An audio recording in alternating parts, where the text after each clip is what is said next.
अस्सलाम वालेकुम dear student. आज हम पढ़ेंगे पास्ट परफेक्ट टेंस के बारे में, past perfect passive voice tense के बारे में। सबसे पहले हमें ये देखना है कि हमारे पास जो पास्ट परफेक्ट टेंस है, पास्ट परफेक्ट टेंस का जो सेंटेंस स्ट्रक्चर है वो क्या है, और उस सेंटेंस स्ट्रक्चर के अंदर हमें क्या चेंज करनी पड़ेगी जिससे हमारा सेंटेंस जो है एक्टिव वॉइस से पैसिव वॉइस के अंदर चेंज होगा।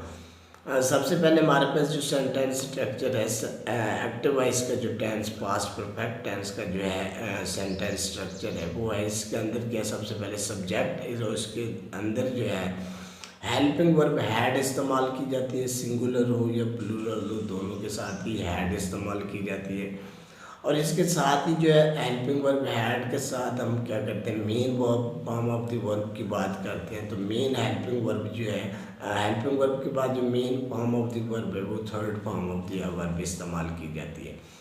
और इसके साथ ही जो ऑब्जेक्ट इस्तेमाल किया जाता है। इनके जो हमारे पास सब्जेक्ट एक्टिव वॉइस टेंस का जो पास्ट परफेक्ट टेंस का जो सेंटेंस स्ट्रक्चर है वो क्या है, सब्जेक्ट और हेल्पिंग वर्ब हैड, और उसके बाद जो है मेन वर्ब जो है third form of the verb, और उसके बाद ऑब्जेक्ट इस्तेमाल किया जाता है। जब हम इस सेंटेंस स्ट्रक्चर को इनके एक्टिव वॉइस से पैसिव वॉइस के अंदर चेंज करते हैं तो इसमें क्या चेंज करते हैं। सबसे पहले हमारी जो पहली चेंज है वो ये है कि हम सब्जेक्ट को ऑब्जेक्ट और ऑब्जेक्ट को सब्जेक्ट बना देते हैं, इनके एक्सचेंज करते हैं सब्जेक्ट को और ऑब्जेक्ट को। तो जो हमारा सब्जेक्ट होता है वो कि ये सब ऑब्जेक्ट बन जाता है पैसिव वॉइस में, और जो पैसिव वॉइस में हमारा जो एक्टिव वॉइस में जो हमारा ऑब्जेक्ट होता है वो कि ये सब सब्जेक्ट में चेंज हो जाता है। इसी तरह अब हम क्या करते हैं कि सबसे पहली चेंज हमारी क्या होगी, सब्जेक्ट चेंज ऑफ ऑब्जेक्ट। इनकी सब्जेक्ट और ऑब्जेक्ट का जो है आपस में हम क्या करते हैं, इनको चेंज करते हैं। और दूसरी जो हमारी चेंज है वो हेल्पिंग वर्ब है। हेल्पिंग वर्ब जो हमारे पास पास्ट परफेक्ट टेंस है, पास्ट परफेक्ट टेंस के अंदर हैड इस्तेमाल की जाती है। यहाँ पर हम क्या करेंगे, सिंगुलर हो या प्लूरल हो सबके साथ हम क्या करेंगे, हैड इस्तेमाल करेंगे, बट साथ क्या करेंगे, इसका बीन का इस्तेमाल करेंगे। तो यहाँ पर क्या करेंगे, हैड बीन, और हैड इनके सिंगुलर हो तब भी हैड बीन इस्तेमाल करेंगे। अगर हमारे पास जो है सब्जेक्ट प्लूरल है तब भी हम क्या करेंगे, हैड बीन इस्तेमाल करेंगे। और इसके साथ इनके हेल्पिंग वर्ब की जो चेंज है वो ये है कि हैड के साथ हमने क्या करना है, हैड बीन का इस्तेमाल करना है। और इस तरह इसके बाद जो हमारे पास main form of the verb आ जाती है, जिसको हम पैसिव वॉइस के अंदर जाकर third form of the verb इस्तेमाल करते हैं। तो जब हम पास्ट परफेक्ट टेंस की बात करते हैं तो पास्ट परफेक्ट टेंस के अंदर जो है already third form of the verb इस्तेमाल की जाती है। तो यहाँ पर हमें जो है तब्दीली नहीं करनी पड़ेगी। इससे ही होगा कि हमारे जो पहले हमने third form of the verb use की हुई है उसको हम वैसे के वैसे ही हेल्पिंग वर्ब जो है third form of the verb इस्तेमाल कर देंगे। यानी कि हमने या इस टेंस के अंदर हमें एक्टिव वॉइस वाली main verb form of the verb जो थर्ड है वही इस्तेमाल करनी है, इसके अंदर कोई चेंज नहीं करनी, क्योंकि हमने पैसिव वॉइस में थर्ड फॉर्म इस्तेमाल करनी होती है और ये ऑलरेडी जो हमारे पास third form of the verb है। तो अब हम क्या करेंगे, मेन वर्ब को चेंज नहीं करेंगे, third form of the verb इस्तेमाल करेंगे। और उसके साथ जो प्लस क्या करेंगे, हम पैसिव वॉइस का वर्ड जो बाय इस्तेमाल करते हैं उसका इस्तेमाल करेंगे, वर्ड बाय लगाएंगे थर्ड फॉर्म के बाद। और इसके बाद फिर हमारा ऑब्जेक्ट है, जो हमारा जो एक्टिव वॉइस का सब्जेक्ट है वो यहाँ पर केस ऑफ ऑब्जेक्ट जो है एंड पर बाय के बाद ऑब्जेक्ट इस्तेमाल होगा। हमारा जो सेंटेंस स्ट्रक्चर ये बन जाता है पैसिव वॉइस का। चेंज करने के बाद एक्टिव वॉइस के सेंटेंस स्ट्रक्चर के अंदर चेंजिंग करने के बाद जो हमारा सेंटेंस स्ट्रक्चर बनता है वो पैसिव वॉइस सेंटेंस स्ट्रक्चर है। अब देखते हैं हमारे पास जो पैसिव वॉइस सेंटेंस स्ट्रक्चर हमने बनाया है इसमें क्या क्या चेंज किया। सबसे पहले सब्जेक्ट और उसके बाद हेल्पिंग वर्ब हैड बीन, और उसके बाद हैड से हम हैड बीन इस्तेमाल किया, और उसके बाद जो है third form of the verb इस्तेमाल की, प्लस जो है वर्ड बाय इस्तेमाल किया, प्लस जो है ऑब्जेक्ट इस्तेमाल किया।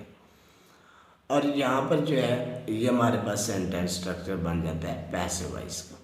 अब हम पैसिव वॉइस से जब इसको इनके हम चेंज करेंगे, इसकी एग्जाम्पल देखेंगे कि हमारे पास जो है जो हमने सेंटेंस स्ट्रक्चर एक्टिव वॉइस बनाया है, इस एक्टिव वॉइस से पैसिव वॉइस के अंदर चेंज किया है। क्या इस तरह जो है हम चंद एग्जाम्पल लेंगे जिनको हम एक्टिव वॉइस से पैसिव वॉइस के अंदर चेंज करेंगे, फिर हमें क्लियरेंस होगी कि हमें किस तरह एक्टिव वॉइस को एक एक्टिव वॉइस सेंटेंस को पैसिव वॉइस के अंदर किस तरह चेंज करना है। तो सबसे पहले जो हमारे पास फर्स्ट एग्जाम्पल है वो है, इसी तरह हमारे पास पहली जो एग्जाम्पल है वो है कि he had already made tea. यहाँ पर जो हमारे पास जो सब्जेक्ट है वो ही है और ऑब्जेक्ट जो है टी है, क्योंकि ये सब्जेक्ट एक्टिव वॉइस के सेंटेंस है। इसको हम क्या करेंगे, हैड ही को और टी को एक्सचेंज करेंगे, इनकी सब्जेक्ट को ऑब्जेक्ट के साथ और ऑब्जेक्ट को सब्जेक्ट के साथ चेंज करेंगे। तो यहाँ पर हमारे पास जो है ही है वो भी सिंगुलर है और जो टी है वो भी सिंगुलर है। तो यहाँ पर हम क्या करेंगे, वही सिंगुलर है, ऑलरेडी हमने सिंगुलर हैड ही इस्तेमाल करना है, हैड बीन ही। तो अब हम हमारा जो फिक्र जब चेंज होगा, इसके साथ जो है हेल्पिंग वर्ब जो हमारे पास हैड है इसके साथ हमने हैड बीन लगा देना है, और उसके बाद जो है हमारे पास जो सब्जेक्ट है उसको हमने ऑब्जेक्ट है उसको हमने सब्जेक्ट की जगह ले जाना है।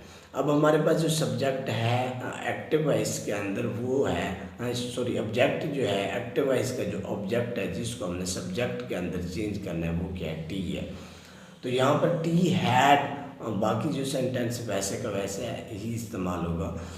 T had already been made जो है थर्ड फॉर्म है, तो यहाँ पर भी हम क्या करेंगे, मेड ही इस्तेमाल करेंगे। मेड बाय ही की जो है थर्ड फॉर्म इनकी ऑब्जेक्टिव कंडीशन जो है वो हिम है, ही हिज हिम।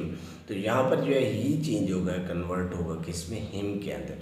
तो हमारे जब इनके हम जब पूरे सेंटेंस को एक्टिव वॉइस से पैसिव वॉइस के अंदर चेंज करेंगे तो वो हमारा सेंटेंस बनेगा it had already been made by him.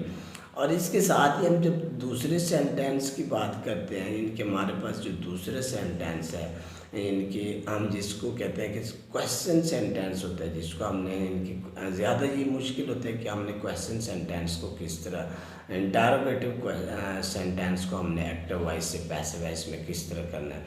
इनके हमारे पास पहले सेंटेंस है और इंटरोगेटिव का सेंटेंस है, इसको हमने पैसिव वॉइस में किस तरह चेंज करना है। तो हमारे पास जो पहला एक सेंटेंस है, had he seen the line before, इनके अब क्या उसने पहले जो है इनके वर्ड जो है हैड जो है वो उसने स्टार्ट में लगा और एंड पे क्वेश्चन मार्क लगा है। तो हमने इसके अंदर कोई ख़ास चेंज नहीं करनी, क्योंकि हमने हैड जो है वो वैसे का वैसे ही यूज़ करना है और उसके साथ सिर्फ बीन का इजाफा करना है। तो हम क्या करेंगे, हम सेंटेंस को आगे पीछे नहीं करेंगे, सिंपल उसकी जो है वही इनके पैसिव वॉइस वाली जो कंडीशन है वही चेंज करेंगे। तो इसमें हमारा जो सेंटेंस बनेगा हैड द लाइन, यानी कि अब हमने क्या किया, जो हमारे पास सब्जेक्ट था ही, तो उसकी जगह पर हमने क्या किया, हैड ही था तो हमने क्या किया हैड द लाइन, यानी कि हमने सब्जेक्ट को सब्जेक्ट बनाया। हैड द लाइन बीन, अब यहाँ पर जो है हमने बीन को भी साथ इस्तेमाल करना है, क्योंकि वहाँ पर सिर्फ हैड इस्तेमाल आता है, यहाँ पर हैड बीन भी साथ इस्तेमाल करना है। तो हमारा पिक्चर जो बनेगा सेंटेंस बनेगा had the line been been. अब जो है अब वहाँ पर सीन थर्ड फॉर्म है और यहाँ पर भी वही सीन की सीन थर्ड फॉर्म वैसी आएगी। और उसके बाद जो है हमने सीन की वैसी सीन थर्ड फॉर्म लगानी है। और इसके बाद जब हम सब्जेक्ट जो हमारे पास सेंटेंस था यानी कि एक्टिव वॉइस का, उसके अंदर जो हमारे पास सब्जेक्ट था उसको हमने क्या करना है, ऑब्जेक्ट के अंदर चेंज करना है। तो वहाँ पर हमारे पास क्या था, ही था, और यहाँ पर आकर ये हिम बन जाएगा। The had the lines been killed by him, यहाँ पर जो है किल्ड जो है ये third form of the verb है, और इसके अंदर हम क्या करेंगे, the has line been killed by him. तो ये जो है हमारा सेंटेंस इनके हैड, वहाँ पर भी स्टार्ट में हैड था और यहाँ पर भी स्टार्ट में हैड है, वो भी क्वेश्चन सेंटेंस था, इंटरोगेटिव सेंटेंस था, और ये भी है इंटरोगेटिव सेंटेंस है। तो इसको हमने क्या करना है, एंड पे वैसे ही क्वेश्चन मार्क लगा देना है। तो ये जो हमारा फिक्र है एक्टिव वॉइस से पैसिव वॉइस के अंदर चेंज हो जाएगा।